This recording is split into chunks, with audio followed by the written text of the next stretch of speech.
Well, I couldn't stay away from the microphone and the camera, given this was arguably the most exciting, most drama-filled, the biggest trade weekend in NBA history. Bold statement, but when we factor in De'Aaron Fox to the Spurs, Zach Lavine to the Kings on top of the Luka AD bombshell, I think that's a safe statement. Biggest trade weekend in NBA history. Joe, you're up. Mike, you're up. What do the Warriors have in their bag? Got some news about that front. If you don't want Jimmy Butler, and I feel like at least based on these shows that I've been hosting and the feedback I've been getting, he was not a popular name in terms of players associated with the Golden State Warriors. For those folks, I have some good news for you because it doesn't look like Jimmy Butler is going to be a piece going to the Warriors either. Are they going to do anything? Are they waving a white flag? We're going to talk about that. I also have some numbers that I pulled up from Steph and Curry on a disappointing season by his standards. Still putting up solid numbers, but I did a little research there. We'll talk about that as well. But this is a crazy weekend, folks.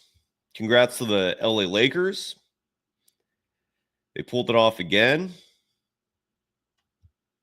Congrats to the San Antonio Spurs. I almost pity Mavericks fans if they weren't some of the biggest dickheads on the planet. So I could care less if their franchise burns in flames, which is what is happening. We'll talk about that in just a moment. And the Bulls are the Bulls. But and the Kings. Oof.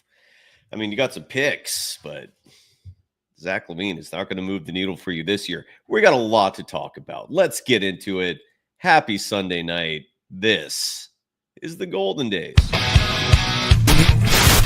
They always find something to nitpick, and that's because there's expectations for us to win. It was a pretty crazy night. Woo! Let's go! In a minute, I'ma need a sentimental man or woman to pump me up. Come on and break me off. Cause I get what I want and I like what I see. If you got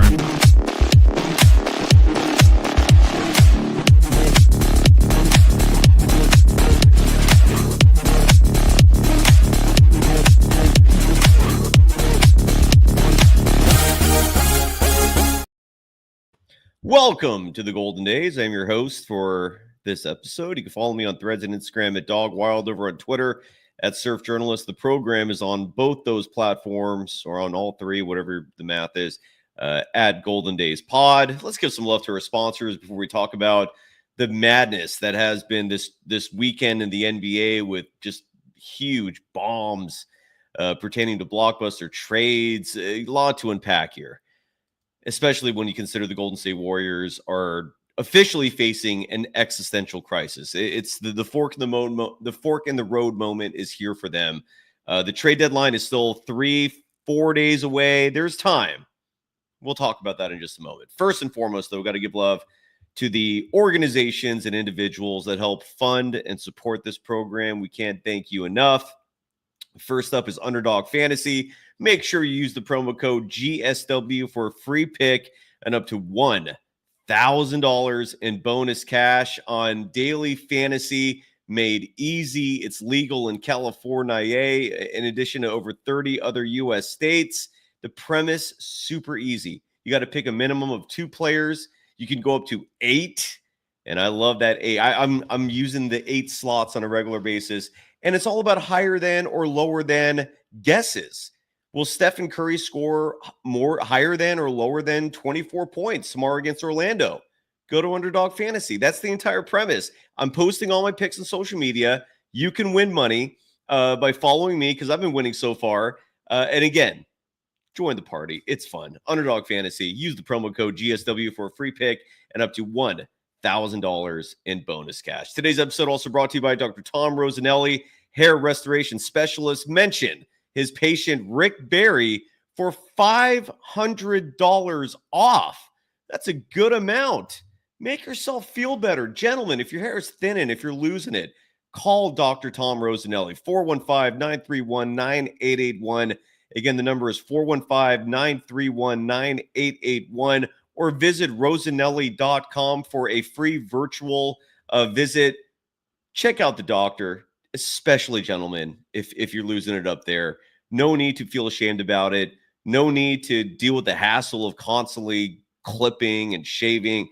Go see Dr. Rosanelli. Look good and feel good. And last but not least, BetOnline, the world's most trusted betting platform and your number one source for Super Bowl Sunday. BetOnline is your number one spot to go to for Eagles and Chiefs. Go check out the action.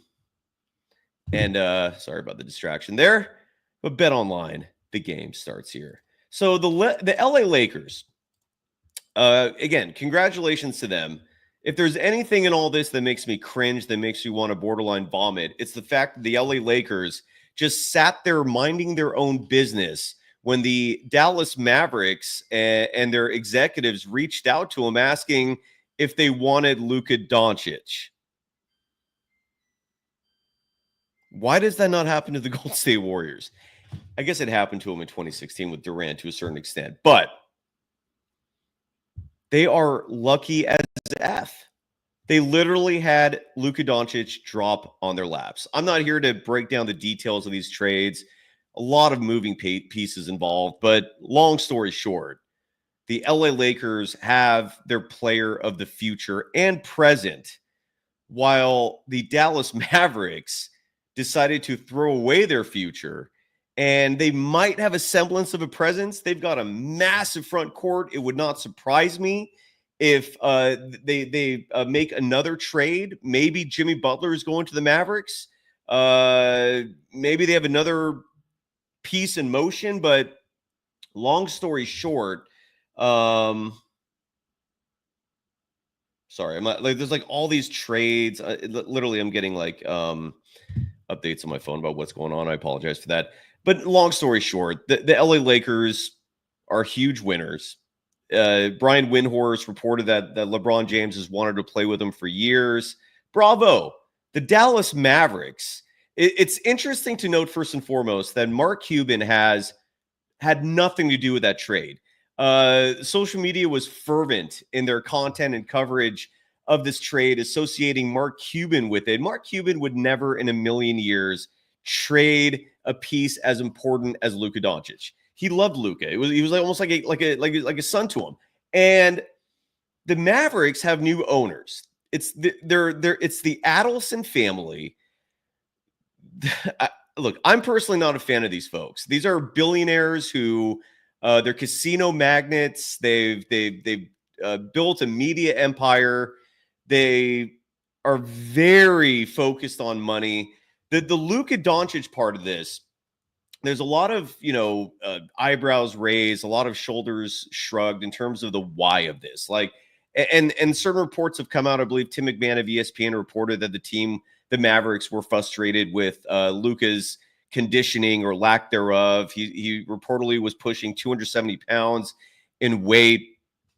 He also, look, no doubt that would frustrate the Mavericks. And I've been griping about Luka for years in terms of his conditioning and the way he takes care of his body, saying that if he actually did focus on his physical conditioning, he would reach the potential that we all see, which is MVP, champion, but again, the Dallas Mavericks are the reigning Western Conference Finals champions. They just went to the NBA Finals, and you trade your best player.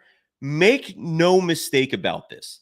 The Adelson family is very similar to the guy who owns the Oakland A's, John Fisher. Filthy rich, yet their focus is more on principles, on pride, on believing in the ruling class, the bourgeoisie, if you will, having power for a reason. They looked at Luka Doncic as labor, and they looked at Luka Doncic as a member of the proletariat class, a member of the working class, who was about to get over $300 million from them, and who does not take care of himself physically. He drinks sodas, he smokes cigarettes, he eats burgers, but it was the money thing. Make no mistake about it. That move was the Adelsons going, I don't care what Luke has done for us. The guy may or may not reach his potential, but he has issues there. We're about to pay this guy over $300 million in a Supermax. Thanks, no thanks. Now, the why of it in terms of not, reaching out to multiple teams, trying to get a better a trade package than Anthony Davis, Max Christie, and literally just one first-round pick. To put it in perspective for you, the San Antonio Spurs just got De'Aaron Fox, and they're getting 3 first-round picks to go along with that. I understand Anthony Davis brings value. He's also 31 years old. He's not exactly durable. And he's not a playmaker. He's a big. And that part I don't get. Except for the only part of this that would invoke logic and reasoning is what I just mentioned about the Adelson family. Their focus primarily is money. Their focus primarily is ego. Their focus primarily is conquer, own, who cares about the rest?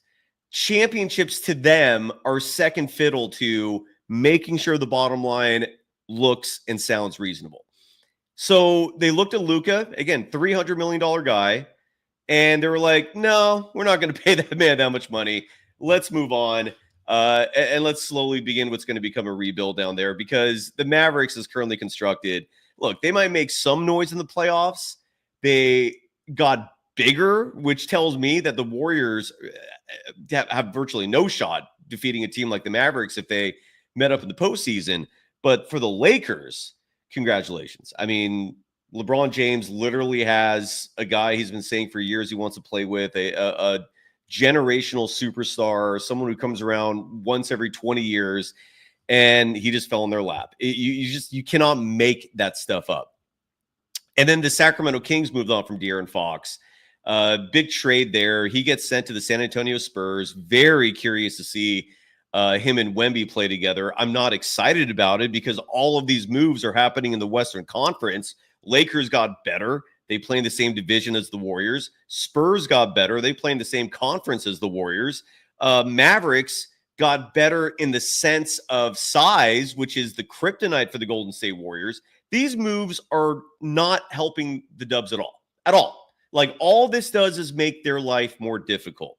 Meanwhile, Brian Windhorst of ESPN reporting that Jimmy Butler informed the Golden State Warriors that he does not want to sign a long-term extension with them. Interesting caveat. The Warriors wanted that in a trade, which blew my mind. I thought the Jimmy Butler piece of this was going to be, let's get a guy that we can move on from in a year or two who can help us now. No, apparently the Warriors wanted him, and they wanted to sign his 35-year-old ass to an extension, meaning he would have been 38, 39, making close to $50 million a year. That's a relief. I mean, if that was the plan A, there is incompetency rampant in the front office of the Golden State Warriors, because why the hell would you give Jimmy Butler an extension? Part of what made him such a intriguing asset from my perspective was that the extension part of it was off the table. And now Windhorst is reporting that Jimmy Butler told the Warriors if they make a move for him, he's not getting an extension.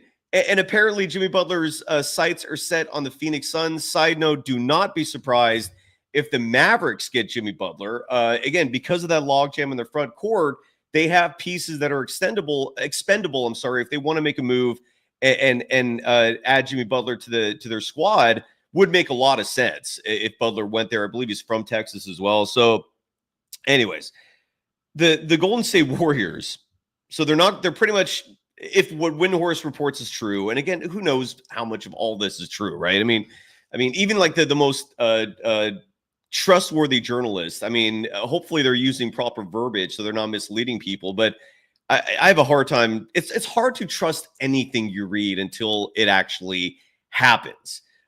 Case in point, these trades. Yes, we've been reading about De'Aaron Fox maybe going to the Spurs. No one was talking about Luka going to the Lakers. And then this brings up the Golden State Warriors piece of this, right? which is a team that is still sitting on the sidelines. For those of you who wanted Zach Lavine, he's out of the picture because he now goes to the Sacramento Kings. Side note, I have no idea how that offense is going to facilitate itself. The Kings did not make a move for a point guard. So the Kings went from having once upon a time Tyrese Halliburton and De'Aaron Fox to having neither.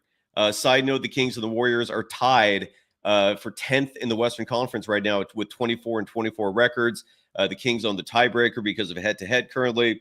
But this move did not help the Kings. I know on paper, they look a little better because of Zach Lavine's scoring that they added, but they also got 3 first-round picks.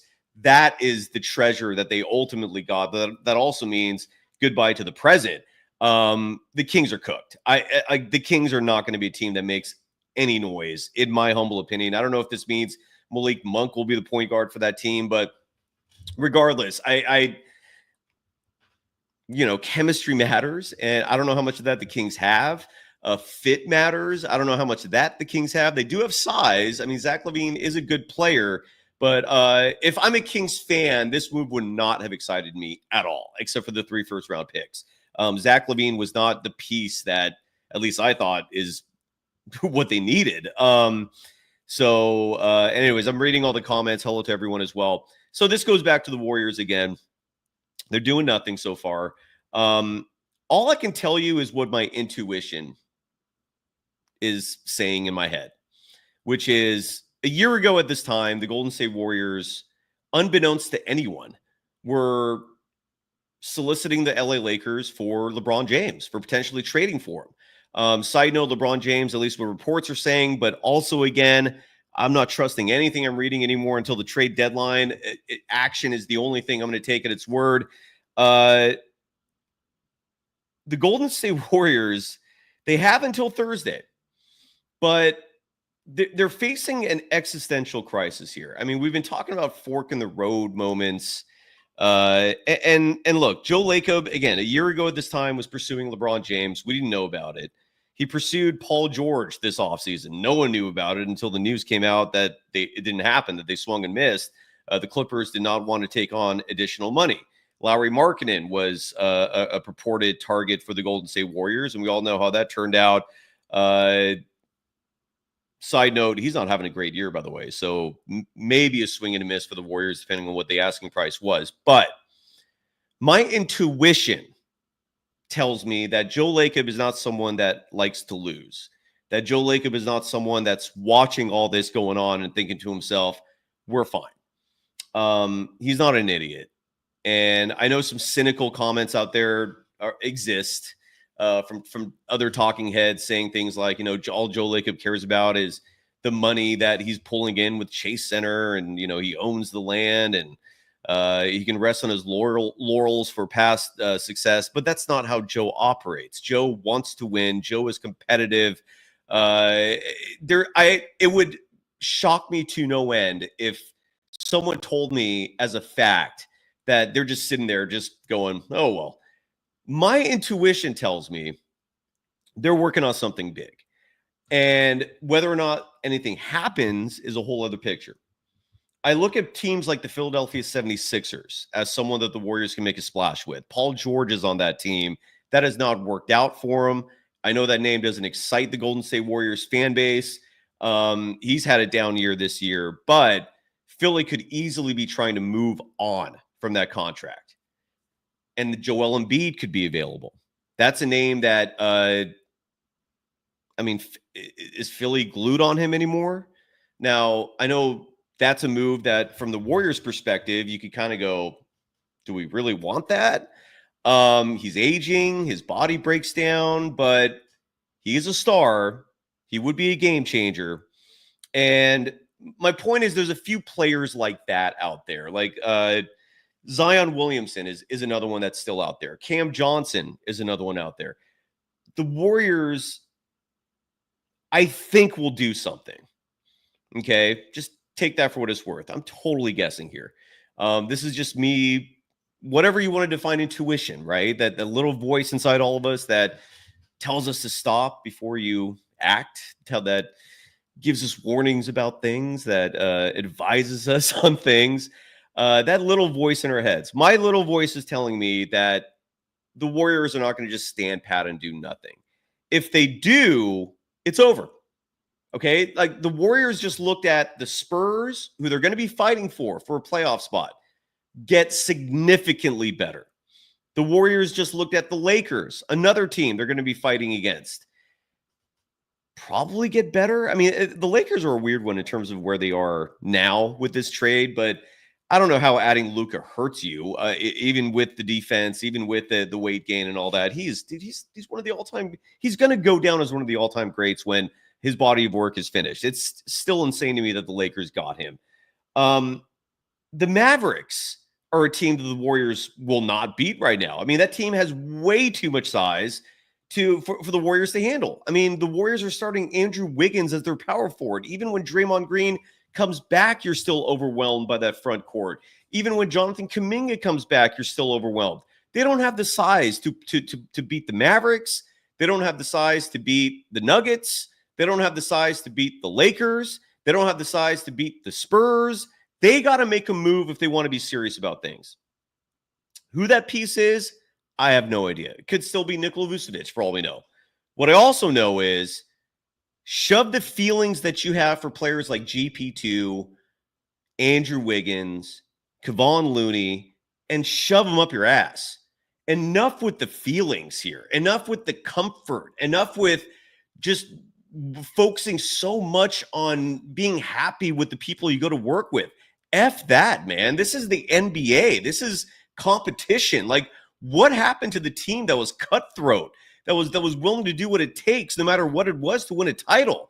Instead, the Warriors have turned into a team that's like a retirement home, where their entire focus is just making sure the senior citizens are comfortable. It's asinine what's going on here. The trade deadline is still 3 days away, though. All right. I'm not.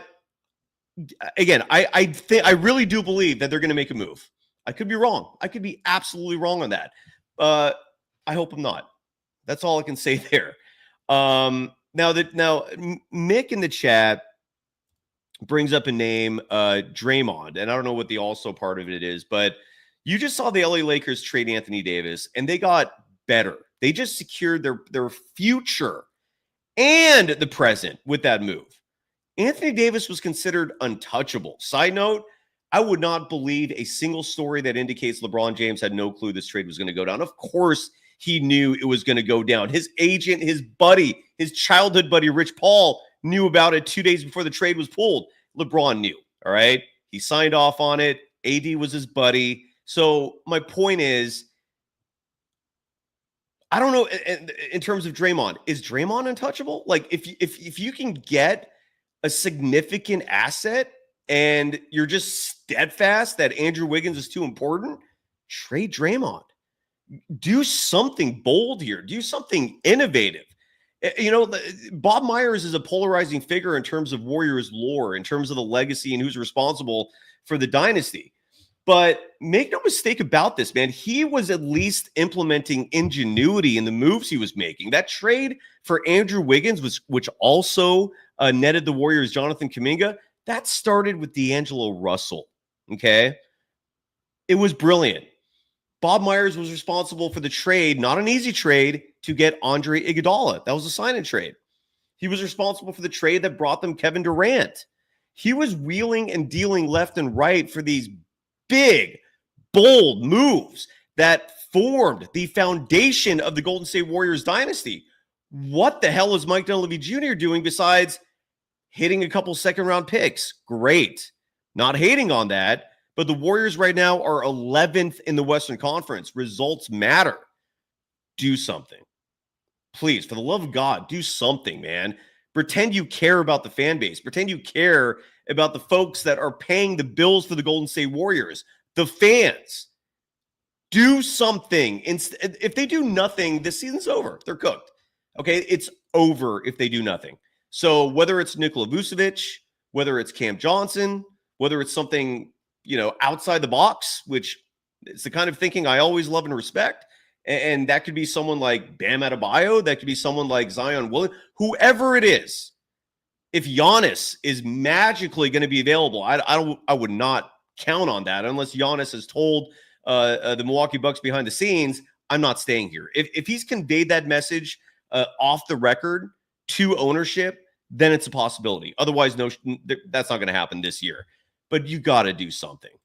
Because as Max the God writes in the chat, the Warriors treat themselves like they're a country club, not like they're a competitive basketball team.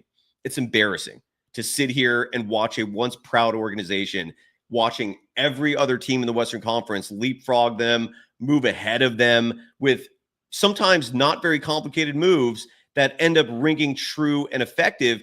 And the Warriors sit there doing nothing except making trades for Dennis Schroeder. This is embarrassing. Do something, please. Now, yeah, and in the chat, Adrian Gutierrez saying that Jimmy Butler not wanting to sign the extension with the Golden State Warriors means he doesn't want to be a Warrior. You're absolutely right. Move on. Great. Why would you want to give him an extension in the first place? That doesn't make sense. I really hope that story's not true, man. And again, Windhorst reported it. He's a credible dude. I'm guessing Jimmy's agent informed him. That's madness, man. Like, you were going to give Jimmy Butler an extension? Jesus Christ. Val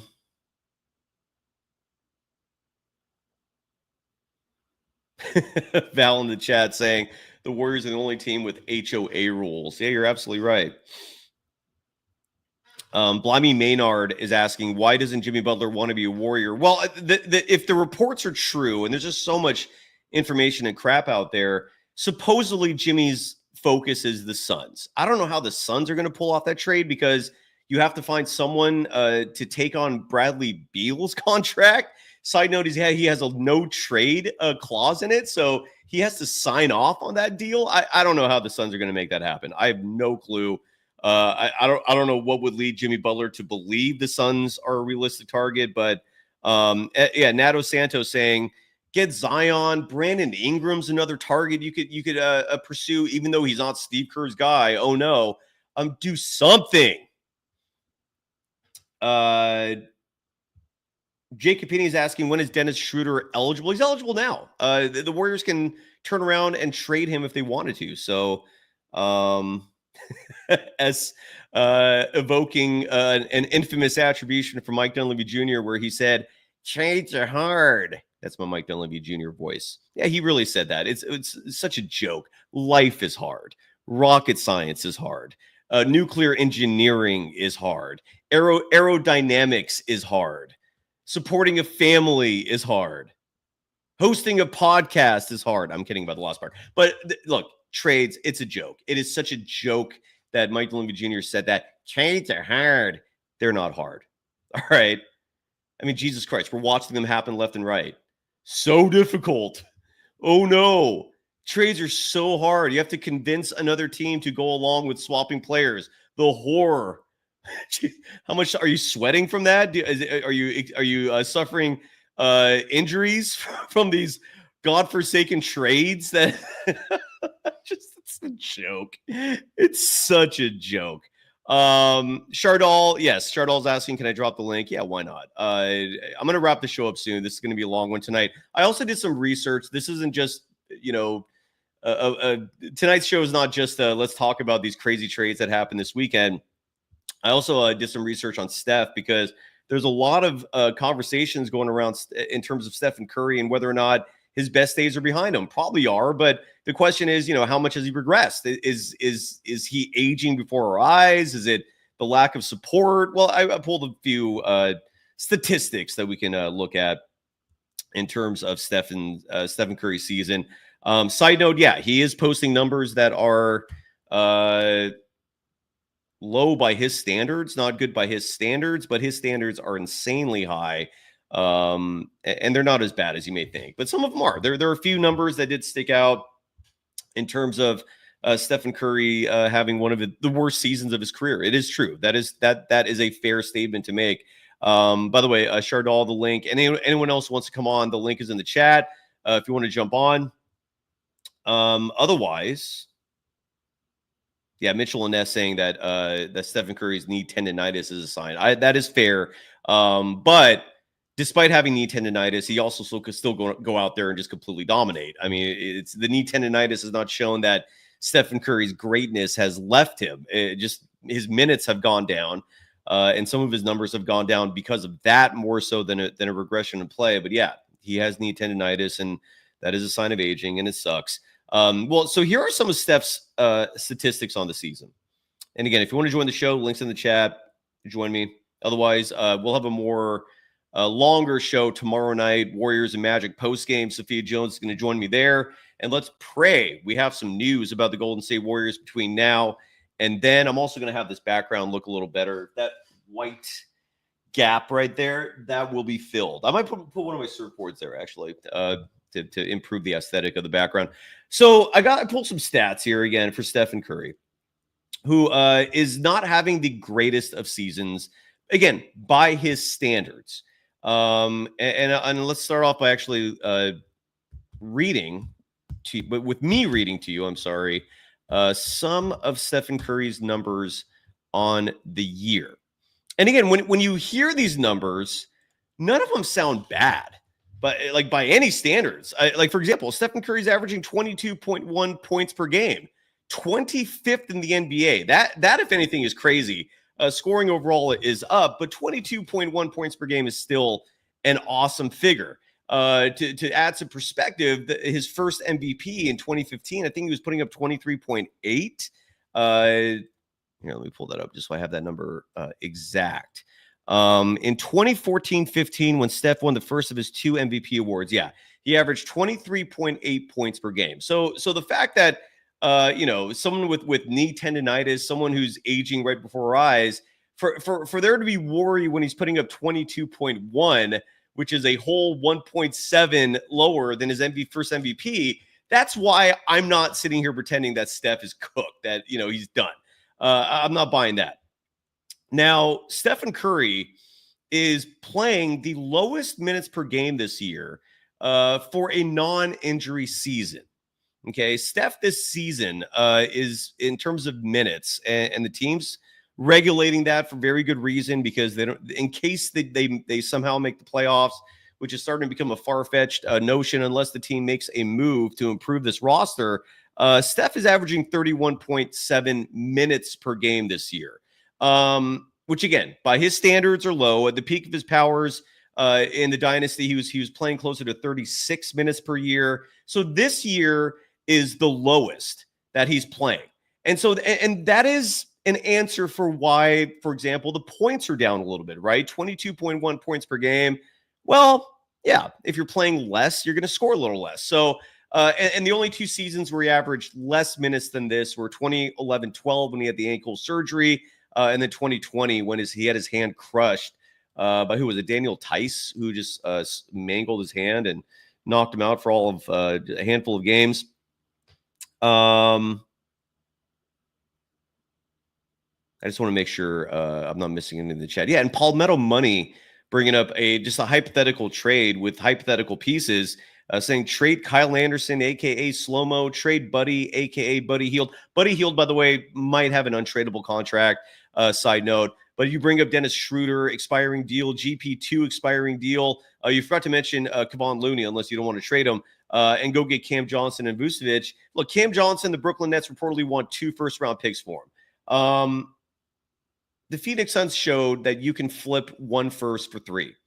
Why not do that? There are a lot of teams out there with more draft picks than they know what to do with. Provide some ingenuity for us. Enough with the excuses. Show us some action. Do something. Do anything. It's embarrassing what's going on right now with this inactivity and these constant swings and misses. And like, no one wants to hear or see this shit. People want action, man. Like, why do you think the man who's president got elected? Dude actually talks and does shit. I'm not sitting here defending him or anything. I'm sorry to get political here, but my point is, that's what people want in this world, man. No one likes talking, okay? All talk, no action is fluff. Who the hell wants that? Do something. Chardol. How you doing? Hey, Cy. Hey. So when I heard that we didn't get that Zach Lavine went to the Kings, I was like, we have to get Vucevic. I mean, who knows? There's a lot of pieces that no one's talking about that could be out there. Like, I mean, who the hell knew Luka Doncic could be available? Like that was who knew Anthony Davis would be available? My point is, it's very possible the player that the Warriors want is someone we have no clue about. Worst case scenario, yes, get us Vucevic, get Steph Curry some help. Who does he have to help him as a second scorer, man? It's the word cringe to me applies watching Steph Curry out there with the supporting cast he has, Chardal. Do you agree or disagree? I mean, I agree with you, because when you look at Steph Curry needs somebody to help him. Mm-hmm. He needs anybody. Like anybody who can help him. It can be Vucevic, anybody, Ingram, anybody. Agreed. We got to get somebody, right? What was your reaction to the two trades, man? I mean, how'd you feel?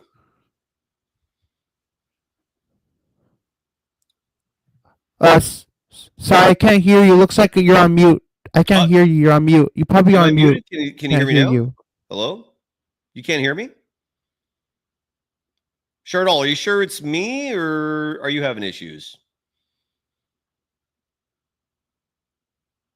This is titillating content, folks. I love it. I'll just roll with some dead air here. Why not? Sorry, I'm sorry. I was on mute. It's okay. Not you. It's okay. That segment right there was very symbolic, representing the Golden State Warriors. I loved it. Continue on, Chardal. Sorry. So like we have to get Vucevic. Like if we get Vucevic, he'll be a star. Like he'll definitely add a lot. He'll bolster our roster a lot if we get Nikola Vucevic. At this point, why not go bold and trade for Zion? You know, like what good is standing pat with this group doing? You know, like I why not take a big swing and what about Bam Adebayo? Why not present to the Heat a package that will blow their socks off? Do something, man. This is embarrassing, Chardal. So with all the trades that went down, which trade was shocked you the most? Easily Luka, because if you're the Dallas Mavericks, you're the reigning Western Conference champions. You literally just went to the NBA Finals, and you thought the wise move was to give up the most important player on your team, who took you to the NBA Finals, who's 25 years old, who, yes, I understand that the dude likes to smoke cigarettes and eat burgers and Cokes every now and again, but figure that out. Don't give up. That was stupid. And then meanwhile, on the flip side of it, if you're the Lakers, Jesus Christ, dude. I feel like the NBA just purposefully goes out of the way to help this organization, man. It's that part sucks, dude. You know, congratulations to Laker Nation, but it's just asinine that you just get handed these, you know, once in a generation pieces for nothing, just for just sitting there, just for just existing. It's absurd, man. Like, why did the Mavericks of all teams reach out to the Mavericks? Like Anthony Davis was the only superstar that intrigued you, a 31-year-old who's has durability issues. None of that made sense, man. To me, that was a cost-cutting move. That was the Adelson family. A lot of people I don't think are familiar with who they are and what they're about. Do your research on them, man. Like, they are very similar to John Fisher of the A's. They're frugal. They care way too much about money. They're very egotistical. Dude, they don't care about winning. All they care about is the bottom line, and that's dollars, man. So they saw Luka about to get a big old supermax, and they're like, F that. Go to LA. We'll get Anthony Davis, so it looks good because we got a superstar back, and we'll just save some money. That's what they did. It's embarrassing. But the Lakers, to me, were the easy big winners. And then Sacramento's a nice runner-up. I mean, Jesus Christ, you just got De'Aaron Fox to pair with Victor Wembanyama. What are the Warriors going to do about that? The San Antonio Spurs are going to beat the shit out of the Warriors now. I'm starting to rant, Chardal. Your turn, please. Give me a break. For me, like when you look at Vucevic, you know, he's a good player. Like don't say me wrong. He's a really good player. He's a good player, yeah. And it's going to be great if we get him. Yeah, he's putting up 20 and 10. Just do something. I mean, the inactivity, the us standing pat bullshit, that is what's like the ultimate cringe here is doing nothing. I don't even care. I don't care who it is anymore. Just get somebody that makes life a little easier for Stephen Curry.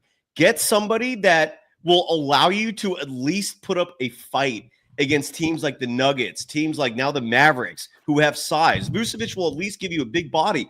Do something, man. This is absurd, dude. It's absurd. It's embarrassing, Shardal. Dude, how many games a year do you go to, Shardal? I don't go to that many games at the arena. I just go to a couple of games at Chase Center. I go to the popular games that mean a lot. I don't go to the ones that have no meaning. You know, mentality in the chat, by the way, is bringing up that the Warriors can't move until Wednesday. I don't know what that means, but and Val bringing up a player that look. Val in the chat brings up actually something interesting, which is watch the Warriors go get Scoot Henderson. The Portland Trailblazers have some assets there. I brought them up on the show before in terms of a potential trade partner where you can go get Jeremy Grant. You could get a young piece like Scoot Henderson if you're giving up young pieces yourself. I doubt the Portland's going to give up Scoot, but do something, man. The Trailblazers are another example of a team that has assets they'll give up for practically nothing. And the Warriors are just sitting there on their asses, man. Like, I asked you how many games you go to because this is my plea to the fans out there who actually are going to Chase Center. Boo the shit out of this team.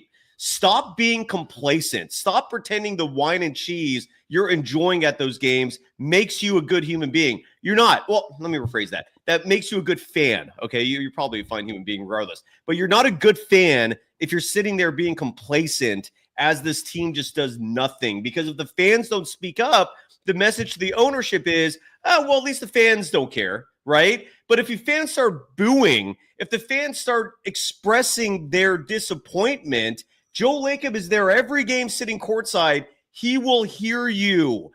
The fans are pathetic currently. The ones who are showing up at these games, doing nothing, man. Cam was on the show the other night with his sign. Side note, Cam, I don't know where you are in this world right now if you're watching this, but make your signs better. You can't write your signs on cardboard. It has to be a white sign with the lettering has to be easily visible. It was a good first step that he did. Cam was actually behind the NBC Sports Bay Area cameras, I believe, for a post-game show with a sign that said "Fire Kerr," and the cameras kept trying to avoid him. It's awesome. That's the kind of antics that we need as a fan base to actually push the team to make change. This is frustrating, Shardal. Sai, I want to say I'm a big fan of your show on Golden Days. Right back at you. I like everything, all the content you make on the platform. I really love it. I try and tune into your show as much as I can. And give my love and support to you. There were so many great trades that went down today. But the trade that definitely surprised me was the Zach Lavine trade to the Kings. I really wanted Zach Lavine. Like I came on the post game show yesterday, I believe, and I said that I want to get Zach Lavine. And it looks like that is not happening. That's out of the door. If there's any consolation, because I know quite a few people got excited about the idea of Zach Lavine coming to the Warriors, and I know he's having a good year. Do not forget two important things about Zach Lavine. And again, I say this now louder, given he's no longer a possibility for the Warriors, at least unlikely. He's not durable. Okay, like that dude can suffer a serious injury tomorrow and be out for the year, and no one is going to flinch if that happens, because that has been the story of the majority of his life as an NBA player. He gets hurt a lot. And two, he makes a shitload of money. His contract, I believe, has 2 more years on it after this year. And now the Warriors don't have to worry about that. So if there's any consolation, and 3, he wasn't exactly the greatest player defensively, okay? This is not someone who would have, as a perimeter defender, been a lockdown type individual. He would have been a potential liability. So it's not the end of the world of the Warriors to now get Zach Lavine. I know some people were excited about the idea of him coming to the Warriors, but Golden State, do something, man. Do something for the love of God, dude. Shardal, what is your reaction before you go? For me as a fan, Go ahead. Like, players make decisions on which teams they want to get traded to. I know it probably didn't work out for Zach Lavine coming to the Warriors. I maybe he didn't want to come and play for us, or maybe he had a decision in mind that he didn't want to. But players just have a decision. They just have like a set number of teams that they want to end up getting traded to, and he probably wanted to go to the Kings and play with Sabonis. I don't know. Shardall, any final thoughts, brother, before I let you go? It's great coming on the show. I know the post game shows are way more better because you're rambling a lot during the show. So I think the post game shows are way more entertaining because we bring a lot, but here you're rambling a lot. So it looks like there was nothing else. I didn't have anything to say. You were just rambling, and you just had some little stuff to say. I'm rambling. That's not a good sign. I don't want to ramble. Shardall, thank you, brother. I know you meant that as a compliment. I love you, brother. Thank you for your contributions. I'm gonna let you go because I want to finish up these Steph comments. I know Val is calling me out. I'm rambling tonight. Apparently, I don't know how. If you have any emotional attachment to the Golden State Warriors, I don't know how you can respond to everything going on besides ramble. I honestly couldn't tell you what the hell. Coast to Coast dropping $4.99, saying that Stephen Curry deserves blame for telling the fan base that they don't need to act hasty 15 years ago. I am very curious. The way Stephen Curry talked in that post-game setting where he basically told the fan base that they're not going to mortgage the future. He also said that there is a move coming. Like, he said that that there is something there. Like, he alluded to a trade that the team is working on. They better cash those chips soon. Those chips better be cashed this week, because if you're going to wait until the offseason to make your trades, who the hell knows what happens then? Like, Steph turns 38 next year. Draymond turns 36 next year. What good does it do to wait till the offseason? Who knows what other teams are going to do by that point? What a joke. Zal in the chat saying Draymond, Buddy Hield, Dennis Schroeder, plus a draft pick for Jeremy Grant, Robert Williams III, and Shaedon Sharpe. I don't think Portland would give up Shaedon Sharpe, especially not for that package. I also don't know if Portland will want Draymond Green. Who knows? But I like the idea. I feel where you're going with that. I don't know how realistic that is, but I don't mind it.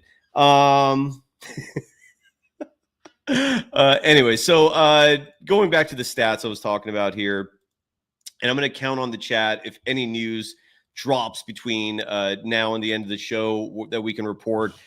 Someone mentioned as well that Dennis Schroeder cannot be moved until Wednesday.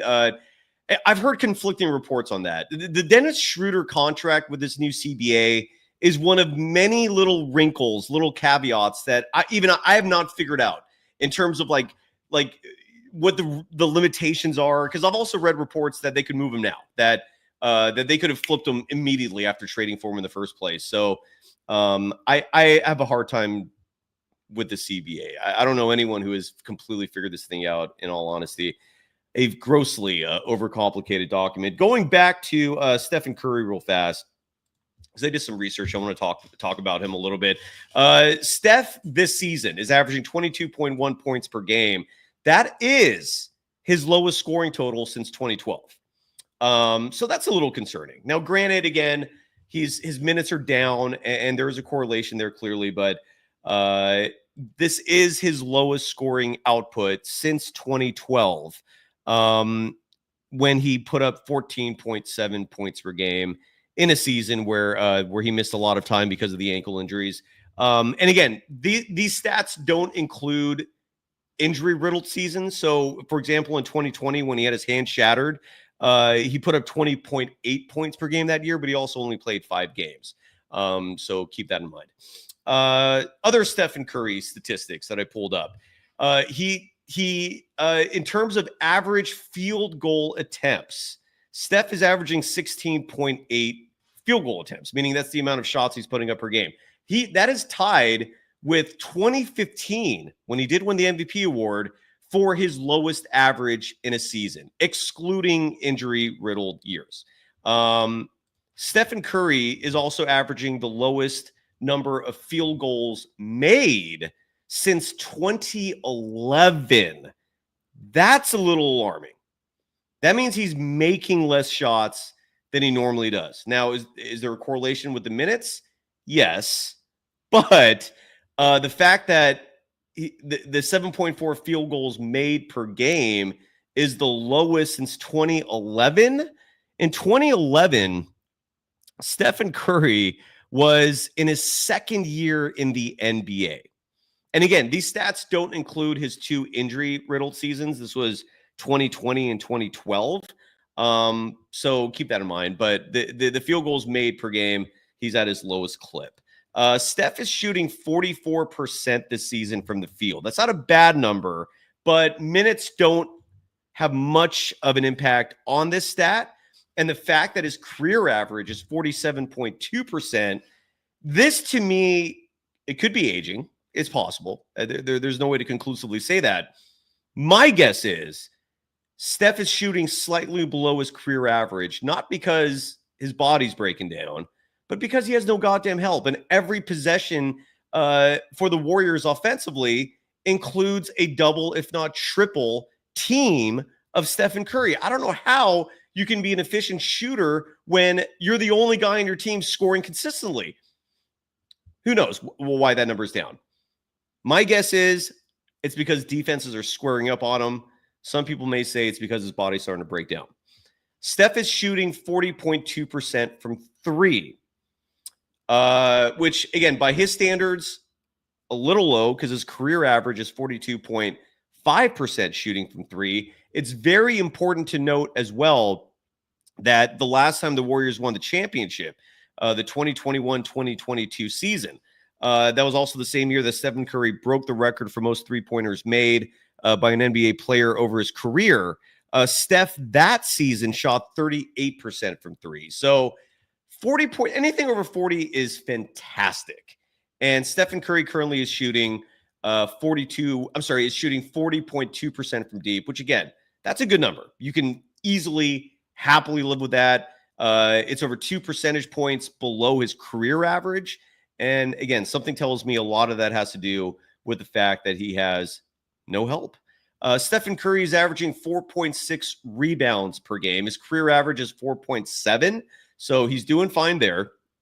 Steph is averaging 6.2 assists per game, just below his career average of 6.4. So he's doing fine there as well. As when you factor in the slight deduction in minutes, he's on par with the assist game. He's averaging 2.9 turnovers per game this year, below his career average of 3.1. That is the Stephen Curry stat that I don't think anyone is particularly stoked about. But again, when you look at all the positives, in years past, the Warriors have been able to easily live with those turnover numbers. Stephen Curry is shooting 93.7% from the charity stripe. His career free throw percentage is 91.1. So that's above his career average. So that's good to see. Now, the 2 splits here, these are the final 2 stats I'm going to present to you. I'll go to the chat one more time, then we'll call it a wrap. I pulled up 2 splits. The first one is home versus away. And this stat is peculiar. When he's at home, Steph is shooting 43.1% from deep. Great. When Steph is on the road, this is not normal for him. He's shooting 36.7% from 3. A year ago, I closed the window. I'm sorry.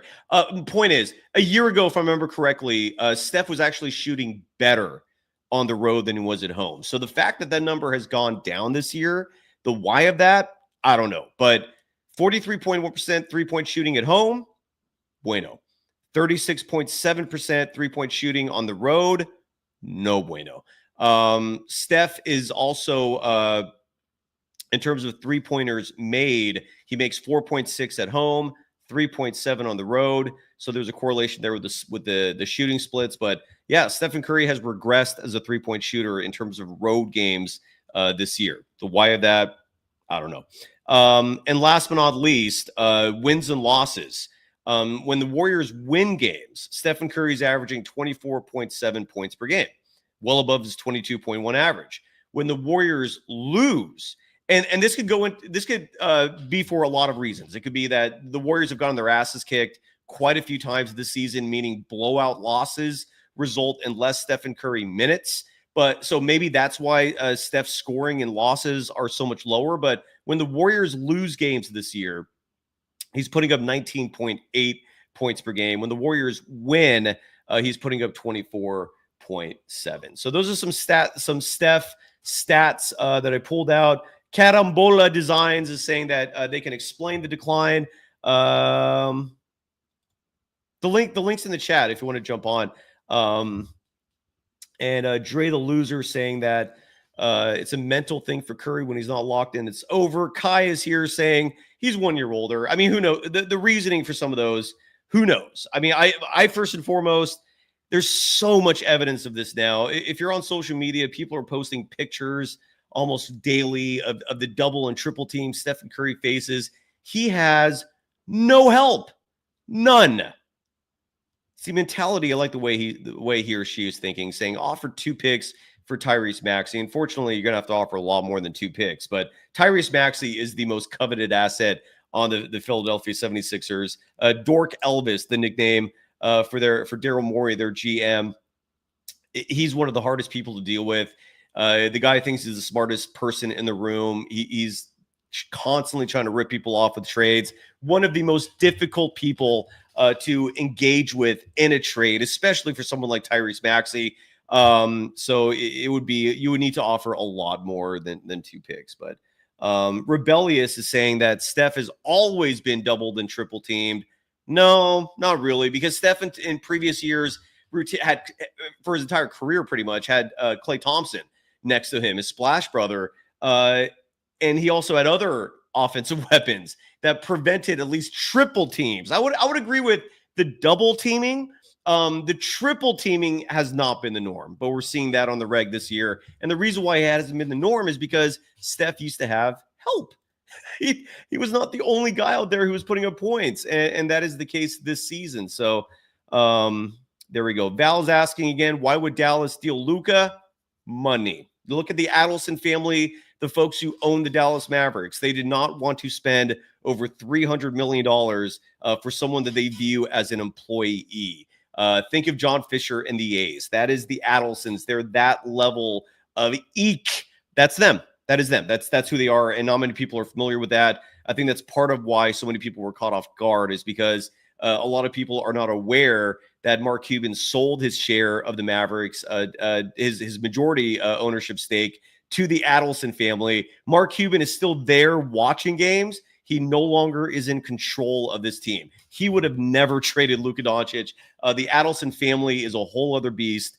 And they just want to save money. It's really that cut and dry. Like they care much more about the Mavericks making money than about them winning championships. That's where they're at with their mental approach to owning a basketball team. Maybe that'll change. Maybe they'll learn from this and realize, oh wow, it was pretty dumb to trade a once in a generation superstar when 3 years from now they're going through year after year after year of mediocrity. Maybe they'll realize it was a colossal mistake, but that's going to take some time, and that's why they traded him. So, and Kai 17 saying there are no useful trades available to the Warriors. How do you know that? You don't know that, Kai. Don't assume. Let's see if there's anything else in the chat. This is embarrassing. This is embarrassing. Just plain and simple. Joe Lacob has not one, but a bunch of eggs being chucked right in his face as other teams leapfrog his light years approach to ownership. And yeah, Berserk Monk, I think Cam Johnson would be the ideal name and player for the Warriors to pursue. Zion Williamson would be awesome. Again, I'll even take Nikola Vucevic. Okay, he is available. Let's just hope they do something. We'll be back at this tomorrow night. Warriors and Magic. That should be an interesting one. Paolo Banchero, Franz Wagner, both coming in house. We shall see what happens in that game. We shall see what the Warriors do this coming week. The trade deadline is Thursday, but the inactivity is absurd. It's absolutely absurd. Kai is asking who's left. I mean, we just said 5 names. You want names again? Here's a bunch of names for you. How about the Toronto Raptors have a bunch of players you could trade for at a bare minimum?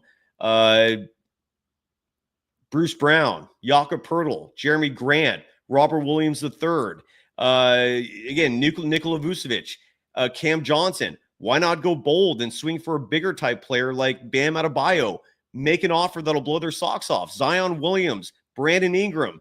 There's a lot of dudes out there, and that's just me spitballing without any research. Stop, Kai. I'm going to ask you this as a favor, okay? Stop making excuses for the Warriors organization.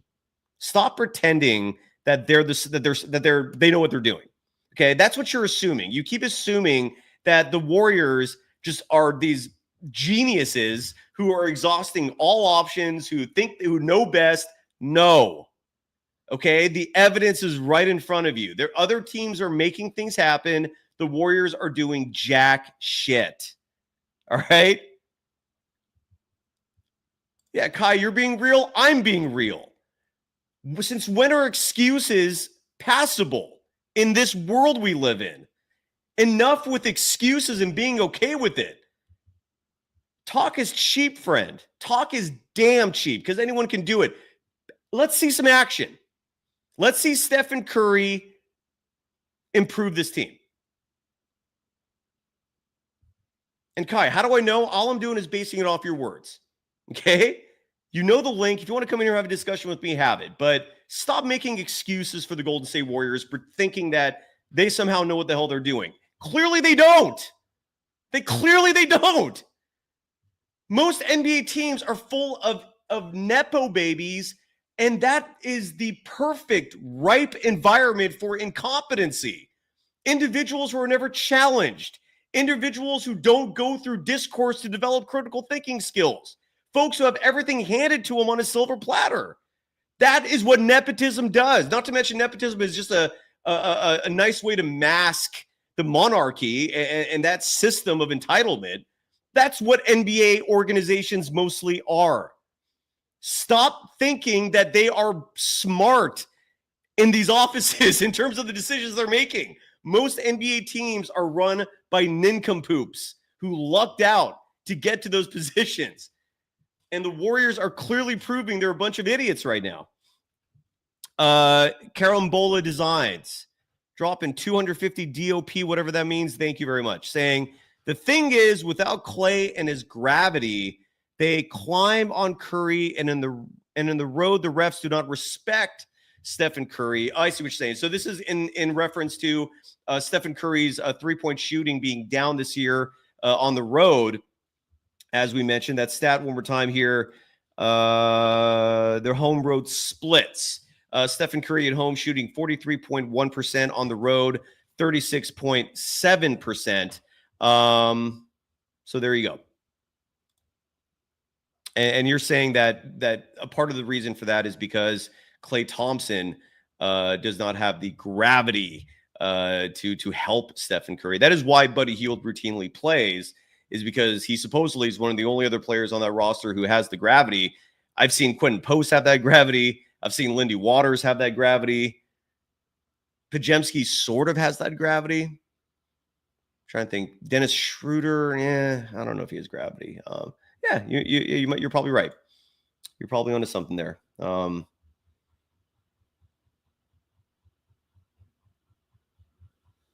and then Kino Valentino is writing that the Warriors know exactly what they're doing, which is sabotaging Steph. Kino, I'll entertain you for a second here by responding to this. Why would they do that? What's the incentive for screwing Steph over?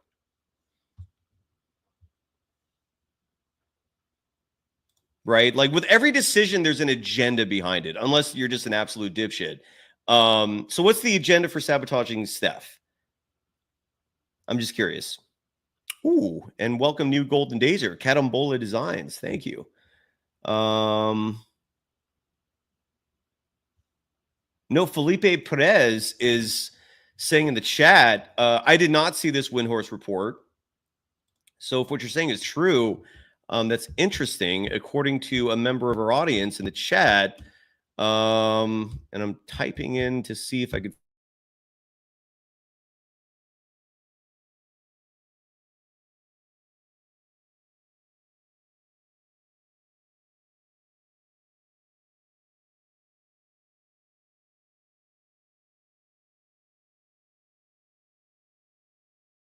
Sorry if I hope you can still hear me. I'll post a link one more time for anyone else if they want to come on. I feel like I've been going at this for a long time, but there's people who want to come on, so sure, why not? Here is the link one more time. We'll go at this for like 5 or 10 more minutes, depending on audience interest.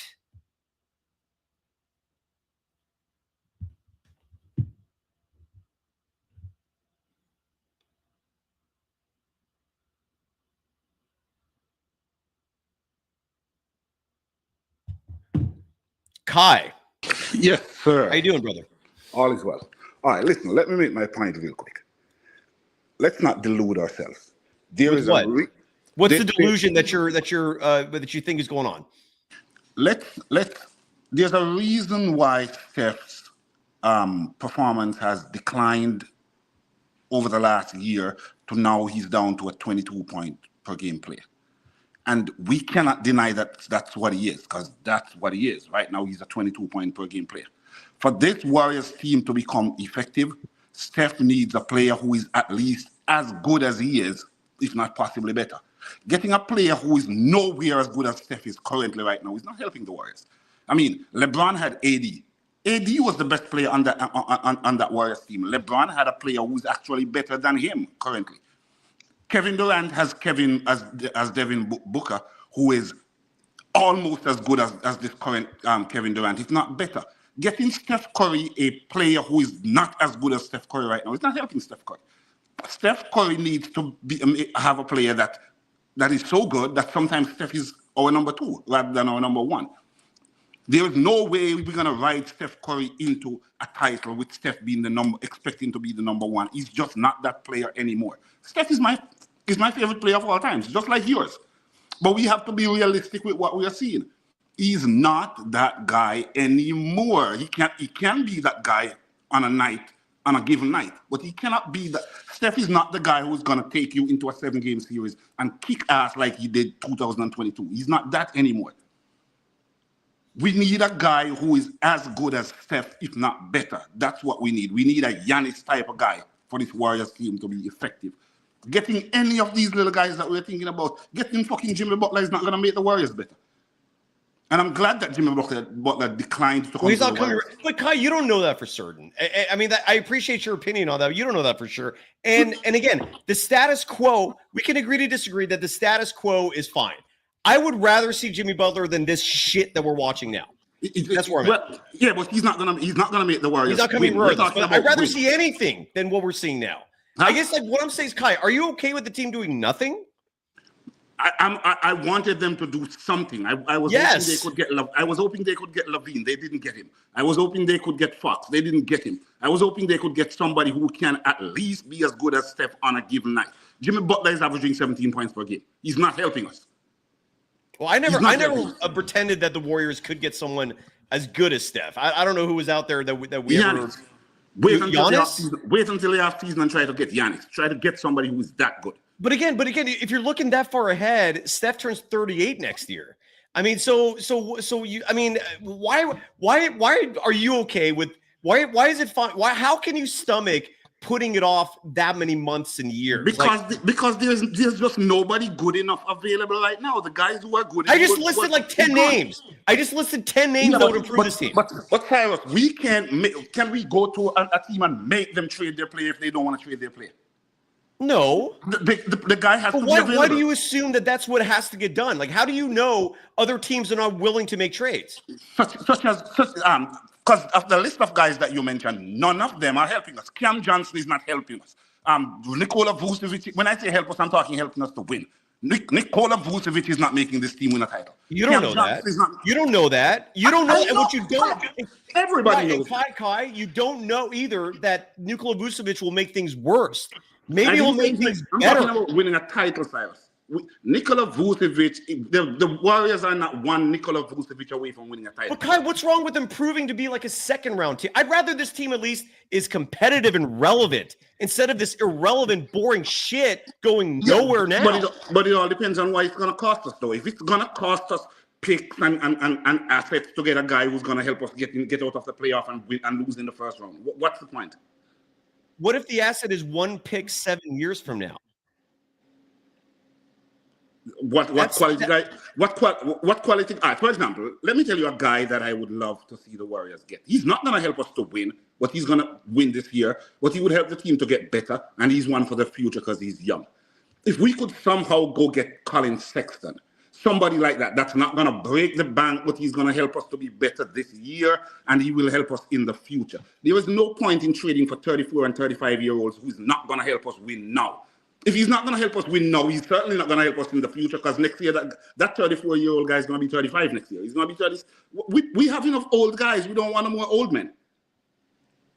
All I'm saying, Kai, is doing nothing is the worst avenue to continue. I think they got frustrated and tried to do nonsense because when I just read right now that they were actually trying to get Jimmy Butler and Jimmy Butler said no, I'm like, fuck you guys. Jimmy Butler is right for saying no. What garbage were you trying to bring to us? We don't want no Jimmy Butler. He's 35 years old, averaging 17 points. I would rather, again, and we can agree to disagree, and I got other people waiting, so I'm going to bounce here, but we can agree to disagree that Jimmy Butler is worse than what they currently have. Nothing is worse to me than what we currently have outside of trading Steph or some ridiculous thing like that. It would be worth to give Jimmy Butler $40 million when he's averaging 17 points and he's 35 years old. We don't want that. How can it be worse than now, Kai?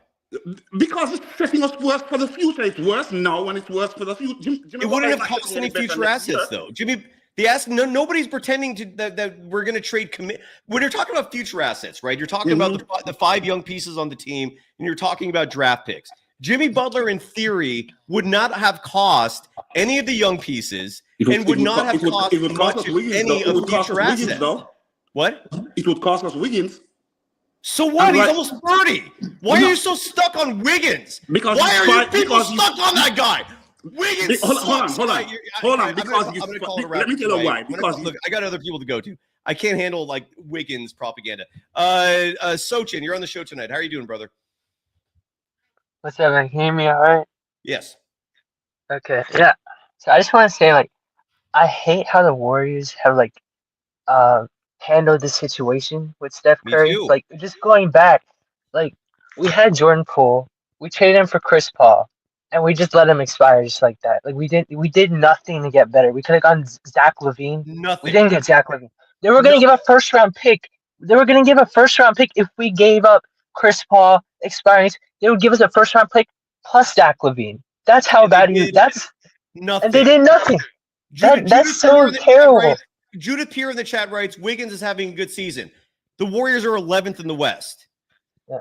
That is great. Yeah. He's putting up numbers. Some nights he puts in the effort that he did. Look, the difference between 2022 and 2025 is Stephen Curry could have carried the Warriors to a title with the Wiggins as the number 2 option, right? Yeah. Playing the way he did. Side note, he's not playing like that, close to it, but not the same level. But Steph is not 2022 Steph. Steph is 2025 Steph. And he needs more than what Wiggins is giving. Focus on results. The Warriors are a 500 team with Andrew Wiggins. So why do you want him? What is so special about Andrew Wiggins that makes some of you think he's untouchable? It's absurd. Continue on. Sorry, Judith. Continue on. Yeah, no, you good. So, yeah, I mean, I agree with you. Like, Wiggins, I think he's good. Defensively, he's good. Offensively, he's pretty inconsistent. And I think, again, another problem with this team is everyone's kind of miscast. Like, Wiggins, at his best, is probably a 3rd option, not a 2nd option. At the best. At best. Yeah. At best, he's like a 3rd option, right? I think he's one of the best, like, 3-and-D wing players in the league. Like, I think he's better than Anunoby or, like, Bridges. Like, I think he's better than them. But I definitely would trade him. But going back to my point, like, the way they've handled the situation is terrible. They always say, oh, we want to go get Giannis. But that's just not going to happen. Like at some point, you gotta make a trade. You can't just do nothing. That's my thing. You're Even just if doing nothing. the only part of that makes me go like, okay, like let's say Giannis is available. That's so basically for 3 years you've just waved the flag. For 3 years you just said exactly. F it. Like we're just gonna roll with what we have, even though what we have sucks. But we're stubborn. Have you seen like that cycle? Like there's a cycle on Twitter. It's like it happens every time you start as like a top 3 seed. Then you have a bad like December through January. Then you're like, yo, like we're too bad to make a trade, so we're gonna just like tank or just do nothing, and we're gonna wait for the next season to make a big move, and then you just don't make that move. Like at some point, you just got to do something. You got to can't just keep on doing it. And again, you have folks like Kai who was on the show, like Dino Manrique in the chat, a few others who were like, "Don't trade Wiggins, bro. We love him. He was our second best player on our championship team 3 years ago." Do you not forget where his complete absence the last 2 years? Just mailed it in, collecting $25 million a season, and then this year, like you'll get stretches where he'll give you 20 points a night. You also get stretches where he goes 1 for 6 from deep, like we saw the last game. So move on from Wiggins, man. The guy he's above average. He made one All-Star team in that 2022 season, and that's great. And then he decided to just disappear on this team for 2 years. That people just, for some reason, are just completely cool with that. I'm not. I for years watched as my father-in-law died from ALS, and I was not given off days of work because of that. People show up to work regardless of the adversity they face at home. 2 years, he mailed it in as a pro basketball player. Just said, I'm not up for this, bro. Never mind the fact that most of you have no clue what he's doing behind the scenes. He's not some innocent person that you think he is. But forget all that. The on-court contribution, him as the second best player on this team, means the Warriors are 11th in the West. Why are you so glued to this guy? I don't get it. We are injured. Like, we don't have Kuminga. We don't have Draymond, but we're still not, like, doing anything special. Like, I'm cool with just getting Vooch or something, or at least trying to make the second round or doing something. Yeah. Yes. And another thing, like, this Zach Lavine trade kind of pissed me off because it's like, what did the Bulls get? Like, they got absolutely nothing. Like, we could have given them, like, expiring contracts. I was fine with giving him Moody. Like, I'm sure they could have taken Moody as, like, a young player and maybe like a pick or something. Like that's better than whatever the hell the Bulls got. Like they got absolutely nothing anyway for the whole thing. So yeah, I mean, I'm just kind of pissed off with the way like they've handled the situation. They seem to not do anything. And I mean, I just go back. Like I want to trade Draymond. Honestly, I think that's something that is controversial, but I think it's time to trade Draymond.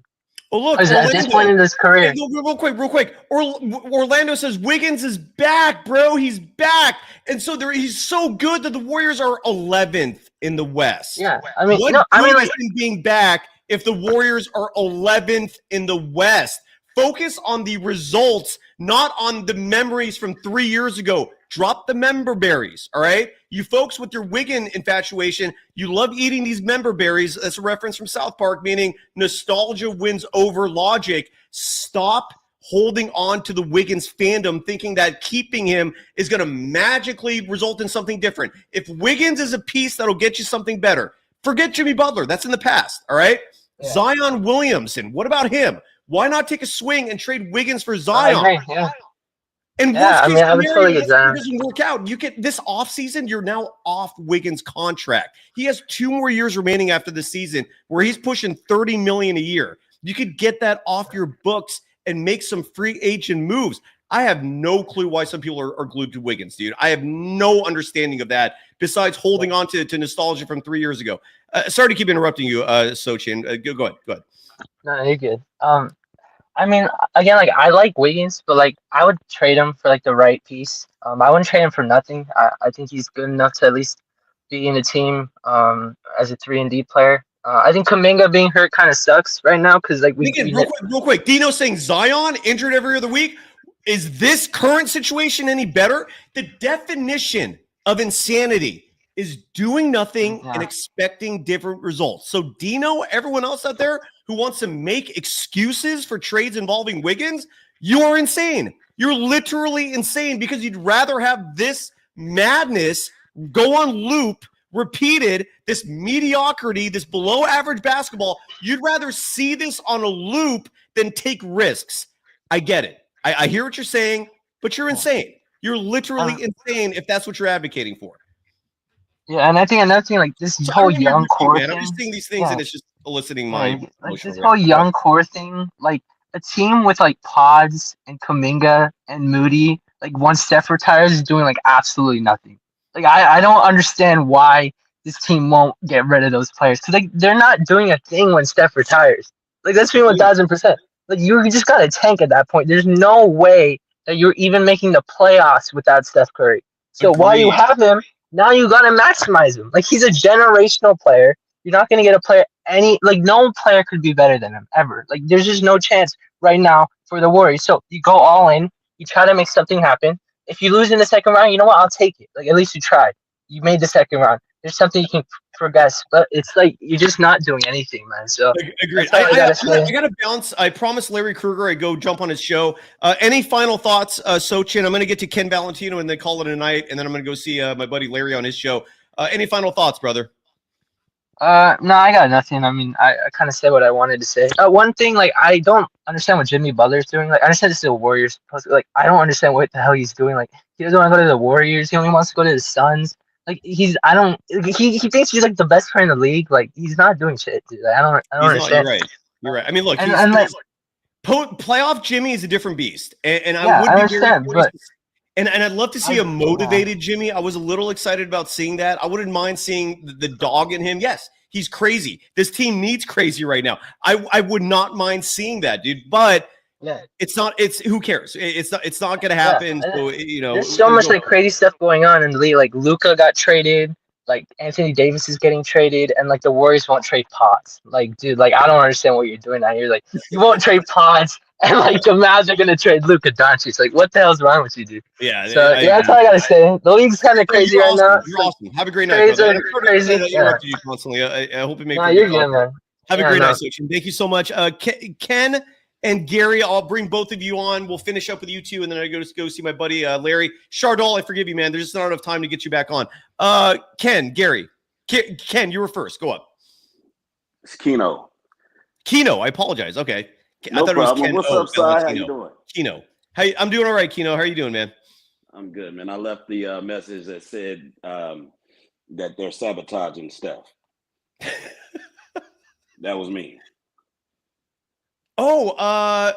So explain the logic, man. Like, why would the team do that? Well, I feel like the NBA has already given the bag to the Warriors front office, Kerr and Draymond is with Clutch also, just to make sure that Steph doesn't win a fifth ring before LeBron. If he's going to win a fifth ring, it would have to be with LeBron, or LeBron would get it first, but there's no way they're going to let him. I just feel like it's a Under Armour thing versus Nike versus the NBA and their contract with Nike, and it's been going on for years. It's clear that Kerr is sabotaging Steph. It's clear. What's the agenda though for like what you're saying is very conspiracy-ish. Like you're basically saying that I don't dispute that money is the root of all evil, man. Money corrupts. I don't doubt that for a second. And I don't disagree with people who bring up the NBA as a whole having an anti-Steph agenda. That part of it makes some sense. But why would the Warriors do it? That's the part that I don't follow, man. Because the Warriors, like I said, I don't believe Steph was supposed to win the fourth ring, but he took that, and now he's being punished. And like I said, I feel like Joe Lacob, the front office, Kerr, and especially Dre easily took the bag to make sure that Steph doesn't get the fifth ring. If the NBA pays you significantly, I mean, Steve Kerr is trash and he's retarded, but he's the highest paid coach in the NBA. So explain that to me. Explain why everything that works, every night when we find something that works, Kerr would deliberately go away from that and go to something stupid. But he had 43 lineup changes. I mean, like I said, 28 different starting lineups. I hear you, man. Yeah. Look, Keno, I'm going to get to Gary, and I got to balance, man. Any final thoughts? Yeah, I'm just free the chef, man. Free Steph. Send him to Cleveland, back home to Akron, and he can get his fifth year. I'm like, we're listening to Keno. Thank you for coming on, brother. Gary, you're last on the agenda. Floor is yours. Real fast. Carson Taylor dropped the $1.99 saying, "Go get LaMelo Ball or Embiid to give up the picks." I'm not opposed to that.